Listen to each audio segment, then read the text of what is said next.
Students, welcome to maths calculator. आज आपकी book का नया चैप्टर स्टार्ट करते हैं, लाइन एंड एंगल्स। तो पहले इसकी एक्सरसाइज करने से पहले हम समझते हैं चैप्टर में है क्या। तो जैसा पता चल रहा है इसमें लाइन और एंगल्स के बारे में आपको बताया गया है। तो सबसे पहला टॉपिक हम क्या लेते हैं, लाइन। कि लाइन क्या होती है। एक सिंपल लैंग्वेज में कोई भी लाइन, एक आपने कोई भी ऐसे स्ट्रेट कुछ भी खींचा, ड्रॉ करा, ये हो गया लाइन। लाइन का कोई एंड पॉइंट नहीं होता है, कहीं से भी स्टार्ट होके कहीं तक भी जा सकती है। इसको आप मेजर नहीं कर सकते। अब आप बोलेंगे हम तो मेजर कर सकते हैं लाइन को। जैसे सपोज आपने इस पॉइंट से लेके इस पॉइंट तक एक लाइन बनाई, ए से लेके बी तक 4 सेंटीमीटर की, तो आप बोलेंगे ए बी एक लाइन है। नहीं, ये ए बी क्या है, लाइन सेगमेंट।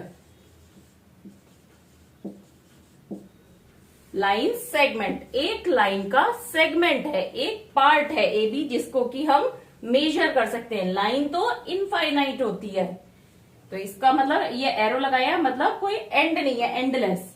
अब अगर ये लाइन आपने इस तरह से ड्रॉ करी, यहां से तो ए पॉइंट से स्टार्ट हो रही है, अब यहां पे इसका कोई पॉइंट फिक्स नहीं है कि ये कहां तक है, तो इसको हम क्या बोलेंगे, रे।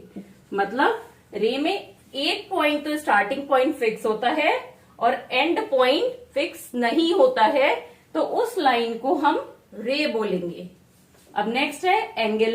अगर कोई भी दो लाइन या लाइन सेगमेंट एक दूसरे से मैट करे कहीं पर भी, जैसे ये दो लाइन है, एक पॉइंट ओ पे ये एक दूसरे से मिलती हैं, तो ये कुछ एक पर्टिकुलर एक एंगल पे एक दूसरे को क्रॉस कर रही हैं। तो किस एंगल पे ये क्रॉस कर रही हैं, अब देखिए ये ऐसे करा, ये ऐसे भी कर सकती हैं, तो अलग अलग हो गया ना इनका पोजीशन। तो ये जो बना इसको हम बोलते हैं एंगल। तो कोई भी दो लाइन या लाइन सेगमेंट जब एक पॉइंट पे मेट करते हैं तो वहां पर एक एंगल फॉर्म होता है। अब आपने एंगल देख लिया क्या होता है। अब देखते हैं थोड़े रिलेटेड एंगल कौन से हैं, कि दो एंगल्स में क्या रिलेशन होता है। तो इसमें फर्स्ट आता है आपका कॉम्प्लीमेंट्री एंगल। कॉम्प्लीमेंट्री एंगल मतलब जब दो एंगल्स का एडिशन 90 डिग्री हो तो उसे हम बोलते हैं कॉम्प्लीमेंट्री एंगल। जैसे सपोज ये कोई एंगल ए है, इसकी वैल्यू है 40 डिग्री, और ये एक एंगल है, इसकी वैल्यू है 60 डिग्री। ये मैंने बिना मेजर के बनाए हैं, तो कुछ भी हो सकता है, पर हम ये मान रहे हैं, सॉरी इसकी 40 है और ये 50 डिग्री। ए एंगल है 40 डिग्री का और बी है 50 डिग्री का, तो ए प्लस बी क्या हो गया, 40 plus 50 that is 90 degree.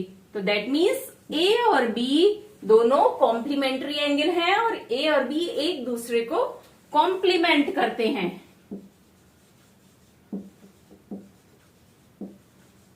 Complement each other.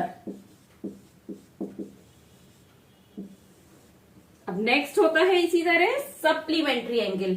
जैसे कॉम्प्लीमेंट्री एंगल का एडिशन 90 डिग्री होता है, ऐसे सप्लीमेंट्री एंगल का एडिशन 180 डिग्री होता है।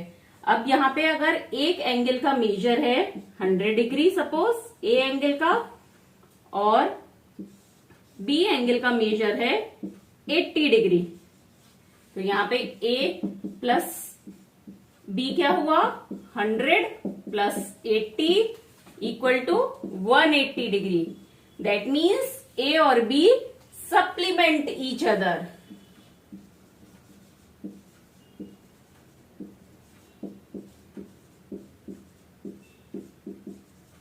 ये सब आपकी आगे एक्सरसाइज होंगी, उसमें बहुत काम आएंगी ये चीजें। रिलेटेड एंगल में नेक्स्ट है एडजस्टेंट एंगल। एडजस्टेंट एंगल जैसे नाम से पता चल रहा है कि जुड़े हुए दो एंगल। जैसे सपोज ये है एंगल ए आपका, अब इसका एडजस्टेंट कौन सा हो गया, यहीं पर एक दूसरा एंगल आ गया, ये एंगल बी आ गया। तो अब इसमें दो चीजें कॉमन है, एक तो ये वाली लाइन कॉमन है, इसकी ये जो एंगल ए की दो आर्म है, समझ सपोज कर लिए सी डी और ये है ई, तो एक एंगल हो गया एंगल डी ए सी। सी और दूसरा एंगल हो गया एंगल डी ए ई। ठीक है, तो इसमें ये जो आपकी ए डी लाइन है ये दोनों में ही कॉमन है, मतलब एक आर्म अगर दोनों की कॉमन है और वर्टेक्स पॉइंट ए दोनों का कॉमन है तो दैट मीन्स ये दोनों एंगल चिपके हुए हैं एक दूसरे से, तो इसे बोलेंगे हम एडजेसेंट एंगल। बस इसमें क्या होगा, इंटीरियर पॉइंट सेम नहीं होगा। इंटीरियर पॉइंट जो यहां पर है, जैसे ये पॉइंट ओ है किसका, डी ए सी का इंटीरियर, और ये पॉइंट पी डी ए ई का इंटीरियर, तो ये कॉमन नहीं हो सकता, या तो इसका होगा इंटीरियर या इस एंगल का इंटीरियर पॉइंट होगा। अब नेक्स्ट है लीनियर पेयर। लीनियर पेयर, अब देखिए इसमें नाम में दिख रहा है लाइन, तो इससे आप इसको याद रखिएगा, लाइन, लीनियर में लाइन आ रहा है, दैट मीन्स ये जो दो एंगल हैं एडजेसेंट एंगल, इसमें एक लाइन भी ड्रॉ होगी, एक एंगल ये, एक एंगल ये। अब देखिए इसमें दो एडजेसेंट एंगल जिनकी अपोजिट आर्म, मतलब जैसे कि ई ए और ए सी, अगर एक स्ट्रेट लाइन होती तो ये हो जाता लीनियर पेयर। देखिए फिर से समझिए, अगर दो एडजेसेंट एंगल हैं और उनकी एक आर्म तो कॉमन हो गई, ये वाली ए बी आर्म, और ए डी और सी ए आर्म एक दूसरे के अपोजिट है, मतलब एक लाइन फॉर्म करती हैं, तो ये हो गया लीनियर पेयर। मतलब इन दोनों एंगल्स को साथ में रखेंगे तो एक लाइन बन जाएगी। इससे एक चीज और पता चल रही है, ये दोनों एक दूसरे के क्या हैं, सप्लीमेंट, क्योंकि ये एक ही लाइन पे ये कितना होता है 180 डिग्री, दैट मीन्स इन दोनों का मेजर कितना होगा, addition 180, that means linear pair जो हमारे एंगल्स होंगे वो सप्लीमेंट्री भी होंगे।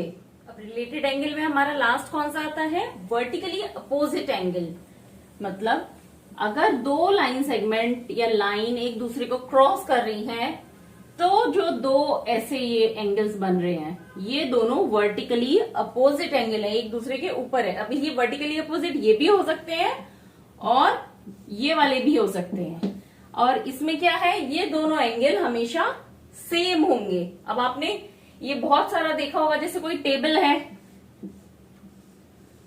तो ये जो बन रहा है एंगल ये वर्टिकली अपोजिट, तो अगर आप एंगल्स देखें, आप अपने रूम में हो, स्कूल में हो, हर जगह आपको जो दो लाइन आपस में मिलती दिख रही है वहां एक एंगल फॉर्म हो रहा है। तो अगर कोई भी दो लाइन ऐसे क्रॉस हो रही है तो उनके अपोजिट एंगल को क्या बोलेंगे, वर्टिकली अपोजिट एंगल, और ये दोनों एंगल इक्वल होंगे।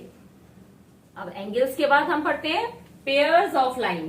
तो लाइन में सबसे पहले कौन सा आएगा, इंटरसेक्टिंग लाइन, मतलब दो लाइन के बीच में जो आपस में एक दूसरे को कट कर रही है या मिल रही है तो उन्हें कैसे क्या बोलेंगे। तो फर्स्ट है इंटरसेक्टिंग लाइन। अब सपोज एक लाइन ये है, दूसरी लाइन ये आ गई, ये इसको बीच में कट कर रही है, तो दैट मीन्स ये इसको इंटरसेक्ट कर रही है। ये सपोज लाइन एल है, ये एम है, और ये ओ पॉइंट पे एक दूसरे को कट कर रही है या मीट कर रही है, एक दूसरे से मिलती हुई जा रही है, तो ये हो गया इंटरसेक्टिंग लाइन। और ओ पॉइंट क्या हो गया, इंटरसेक्शन।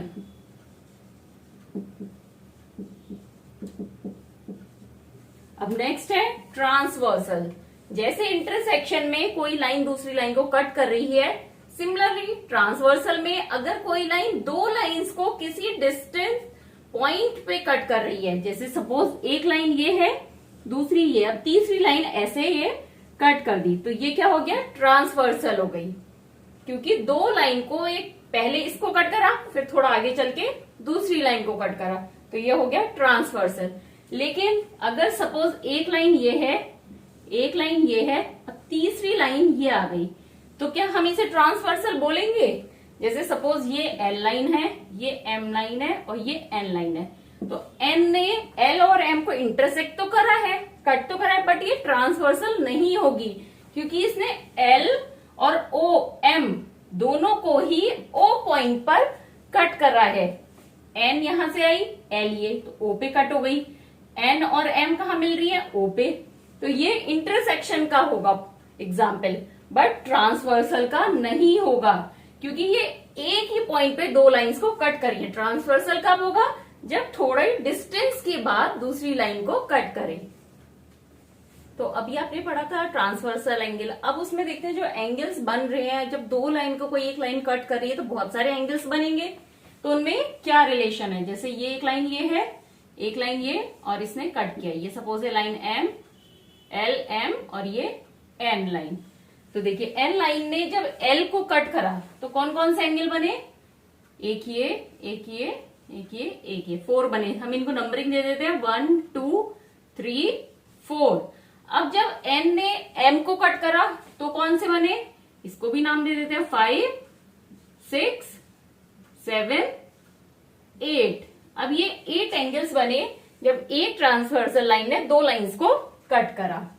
तो अब देखते हैं कौन कौन से एंगल्स में क्या क्या रिलेशन होगा, किससे क्या बोलेंगे। तो ये मैंने आपके पहले से लिख रखे हैं। तो सबसे पहले इंटीरियर एंगल, इंटीरियर से मतलब समझ में आता है अंदर वाले।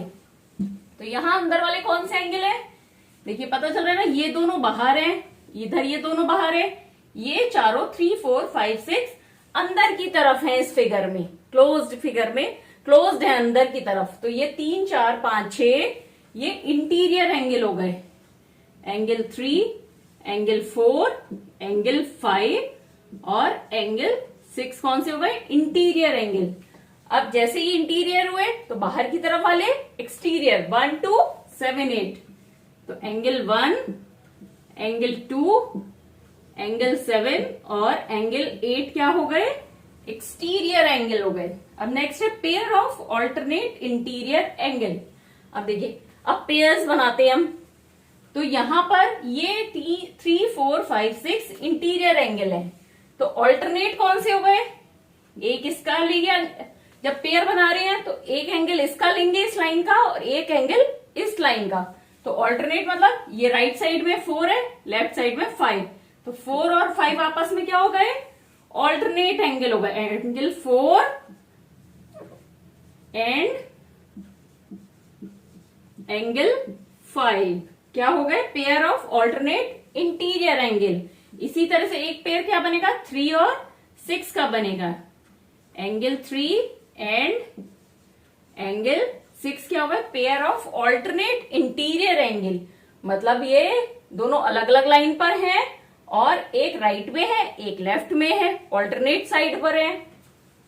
अब है pair of alternate exterior angle. Similarly जैसे इंटीरियर के पेयर बने थे ऐसे एक्सटीरियर के। अब एक्सटीरियर में 1 कहां पर है, लेफ्ट साइड में है, इसका ऑल्टरनेट राइट साइड में कौन सा होगा, 8। तो angle 1 and angle 8 first pair, और सेकंड कौन सा हो गया, 2 और 7। एंगल 2 एंड एंगल 7 ये alternate pair of exterior angle हो गए। अब नेक्स्ट है पेयर ऑफ कॉरस्पॉन्डिंग एंगल्स। तो ये वाले कौन से होंगे, अब इसमें लिखा है पेयर ऑफ कॉरस्पॉन्डिंग एंगल। तो ये पेयर होंगे कि ट्रांसवर्सल लाइन जो है एन उसकी सेम साइड होंगे। अब सेम साइड कौन कौन से एंगल है, 1 3 5 7। अब दोनों का वर्टेक्स अलग अलग होगा, वर्टेक्स अलग अलग होगा तो मतलब एक एंगल इस पॉइंट पे होगा, एक एंगल इस पॉइंट पे होगा। तो अब हम जैसे यहाँ पे अगर हम लेफ्ट साइड में ले रहे हैं, कॉरस्पॉन्डिंग कहाँ होंगे, ट्रांसवर्सल के सेम साइड। तो ये जो ट्रांसवर्सल लाइन है या तो इसके राइट में या लेफ्ट में। सपोज लेफ्ट में है तो कौन कौन से एंगल हुए, हम एंगल की जगह खाली लिख लेते हैं 1 3 5 7। अब है अलग अलग वर्टेक्स पे होंगे सेकंड पॉइंट। तो एक वर्टेक्स पे ये दोनों है, एक पे ये दोनों है, मतलब एंगल, एक एंगल इसमें से होगा एक एंगल इसमें से होगा। अब क्या है इसमें थर्ड पॉइंट कि एक ही साइड पर होंगे, या तो अबव होंगे या बिलो होंगे, या राइट होंगे या लेफ्ट होंगे। तो अबव कौन कौन से है, 1 और 5।